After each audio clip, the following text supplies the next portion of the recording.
आपसे सवाल करूं कि बिज़नेस के अंदर कैश फ्लो क्या होता है। तो बेसिकली बिज़नेस के अंदर हमारे पास दो टाइप के कैश फ्लो होते हैं।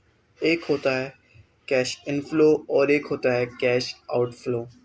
बेसिकली कैश फ्लो का मतलब है किसी भी ट्रांजैक्शन के ज़रिए या तो बिज़नेस के अंदर पैसा आना या बिज़नेस से बाहर पैसा जाना। फॉर एग्ज़ाम्पल, अगर हम लोग सेल्स करते हैं तो इसके बदले कस्टमर हमें पेमेंट करता है, जिसकी वजह से हमारे पास बिज़नेस के अंदर पैसा आता है।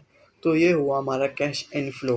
वेयरएज़ अगर हम सप्लायर से रॉ मटेरियल खरीदते हैं और उसके बदले हम उसको पेमेंट करते हैं फॉर द रॉ मटेरियल, तो ये हमारे बिज़नेस से कैश बाहर जा रहा है, पैसा बाहर जा रहा है, तो this will be consider as cash outflow. ठीक है ना। असल में मसला ये है कि हमें कैश फ्लो को मैनेज बहुत अच्छी तरीके से करना पड़ता है, क्योंकि अगर हम कैश फ्लो को मैनेज नहीं करते तो इसकी वजह से हमें फेस करना पड़ता है लिक्विडिटी इशू। और बिजनेस के फेल होने के पीछे one of the major reason is liquidity issue. Thank you.